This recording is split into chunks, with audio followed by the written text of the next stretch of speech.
Welcome to the channel. Thank you everyone for tuning in. So in today's video, I'm bringing you 4 fantastic watches from Merkur watch group. Now, I have to say this is following on from a video that I did a month ago, and that was titled Merkur's Biggest Problem. Now, I strongly suggest you go and check that video out, guys. There's a lot of useful information on there, and it's something you do need to keep in mind as I go through this review.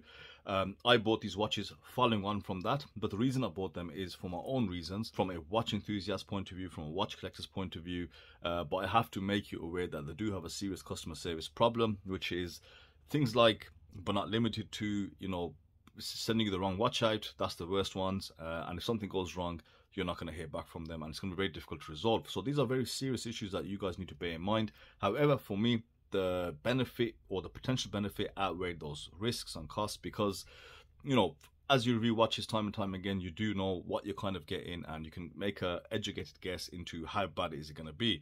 Now, with Merkur, I've been reviewing them, as you guys know, for the past couple of years. I've looked at quite a lot of their watches, and I do have a very strong sentiment to them. That's something I can't help, and most watch reviewers have a bias, and I do have a small bias towards Merkur. The only reason I have that bias is because of this one watch. This was the Merkur Ocean Master. For the guys that know about this, you know exactly what I'm talking about. This watch is one of the best made watches, and not even this, it's one of the best watches you can get for Aliexpress. Now, it took me 3 months to get this particular version, and everything is just so well built. You can see the video on my channel if you want to look into this a bit more, just for the sake of it. It's, I call it a King Willard because it's a beefier version to the 6105. There's so many different things about this which why I love it, and this is something which is gonna stay in my collection for forever, basically. Now, that being said, when I saw these pilot watches, I saw elements of the Ocean Master in there. One of them being the design of that bezel. Look at that chunky bezel, the way that's been engraved or cut out or machined. The use of the red triangle, the sapphire insert, the sapphire glass, etc., that red on the crown. So there were certain elements which I've seen they did to these mechanical pilot watches. Now, I'm not a huge pilot watch fan, which, again, for another reason, when I did that video, clearly there was things which I was looking at which I loved. The dial colors, the variations available, and there's just something which, for me, this makes it the best looking pilot chronograph that I have seen come from that side of the world. So for this video, I'm going to review these watches I have in front of me. This will be a two-parter because I've got effectively 4 watches here, and I do need to cover quite a lot and make sure you guys get the full informed opinion. So the first thing is we are going to look at specifications. Now, spec-wise, this is across all 4 watches. They all have a stainless steel case construction. They all use sapphire glass, which has been tested. They also have, on the watches with the bezels, they have a sapphire insert bezel. So again, quite a decent spec there. I think they've got 50 meters of water resistance because they use a mechanical chronograph movement, which is the Seagull ST 1901 or 1905, one of the variants. And those movements mean that you cannot have a screw down crown. Now, the pushers are also non-screw down. The only thing which is a screw down, which is a case back. So you've got very limited water resistance. I mean, I'd say it's only as good as splash proof. I wouldn't take it in the shower, anything like that, just in case it does go wrong. So with those specifications, it is very decent. And as well as Merkur's build quality, it is there. It's just a shame the customer service is so bad, because there isn't that many complaints on the actual build of the watches, the quality they give forward. I've also got another Merkur which I've done a review on. It's like a 38mm sporty Chinese watch, which is incredible, and I still wear that from time to time.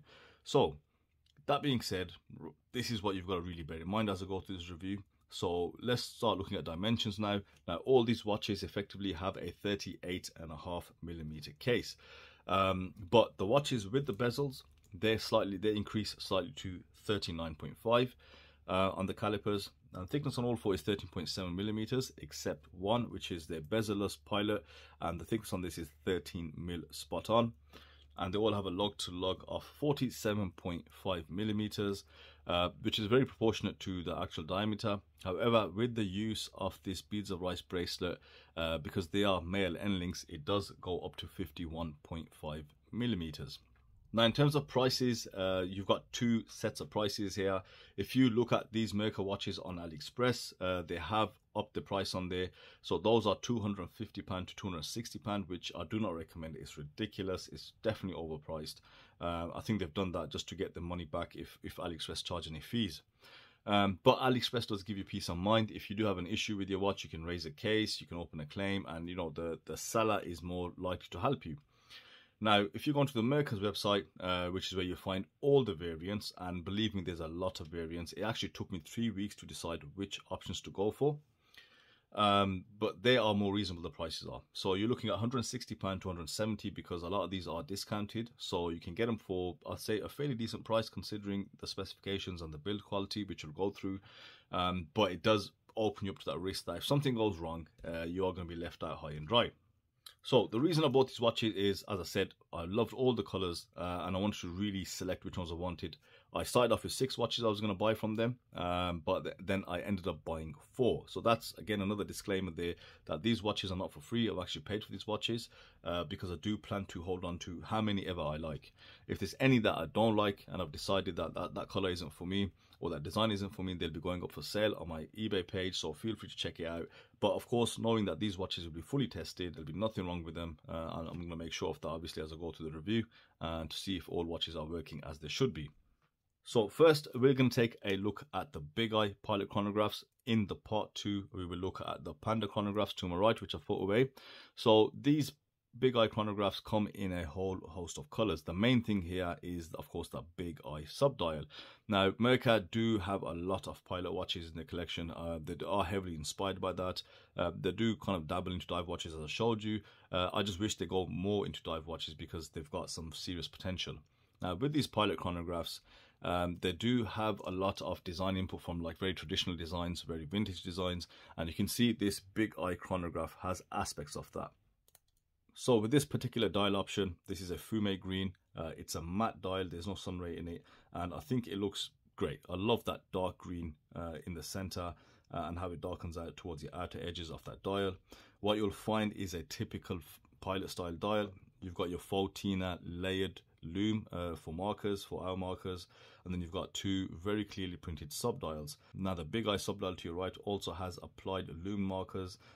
You've got very fine printing on the minute tracks around there, and also at your subdial at the 9 o'clock you'll find very clear printing, very small markers as well. You've got just Merkur text below the 12 in white, and you've got the Flieger arrow just above the 6. Then you've also got pilot style hands, which we see on many of the pilot watches, which are loomed in solid white. It gives you really good legibility, and as I said, I love that configuration of the dial.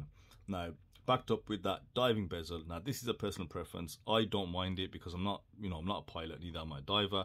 So for me, functionality, how it looks, it doesn't really matter. If they've chosen a pilot watch and stuck a dive bezel on there, for me, that's just more features. It's just more things for me to look at and play with the bezel.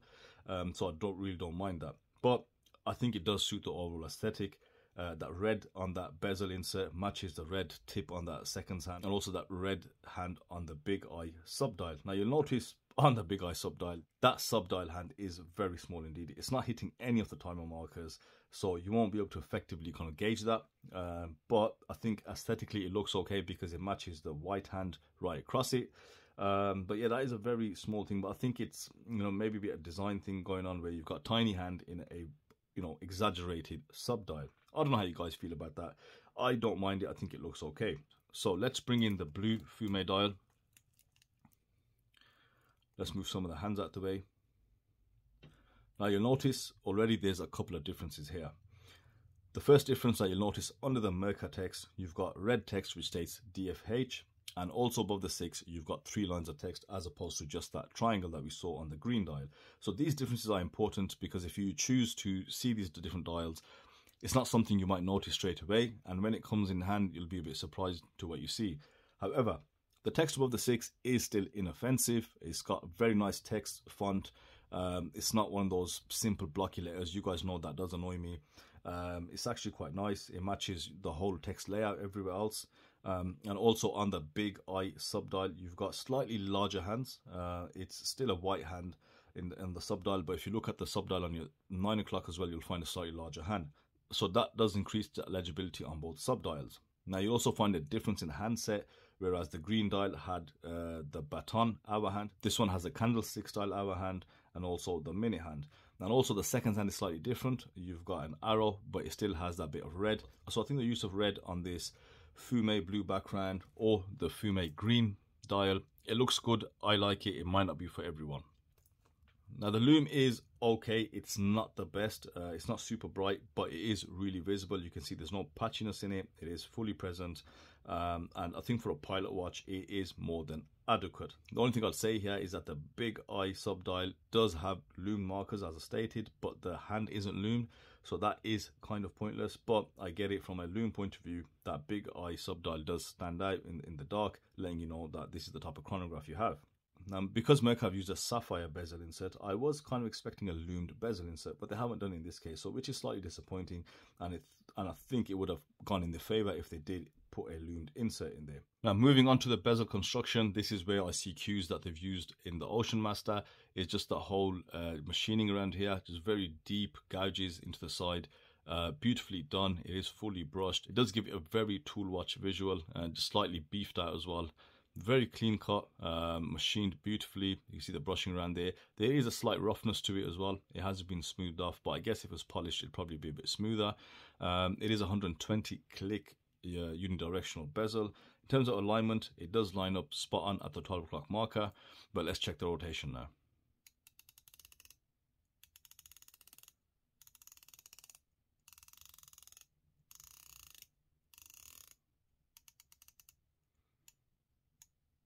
So the bezel is extremely tactile, and the closest watch that I can compare this to is like Zelos. So the swordfishes and the black tips, the way those bezels move, this is very similar to that. I'm not a fan of these type of bezels though, because I like that smoother glide, but this is, as I said, very tactile indeed, and you can feel every single click, and it is a bit harsh. Now, if you were to speed that movement up, then it doesn't sound nice at all.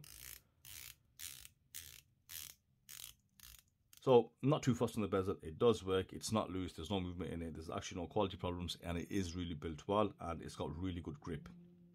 Now moving over to the crown, they've done something different, and they do have two options with the crown. You can either choose to have this red collar, or you can choose it without. I went with, you know, it's a feature of the watch, but I think the original feature was they've done it on the Ocean Master is to indicate if the crown is, you know, screwed in or screwed out.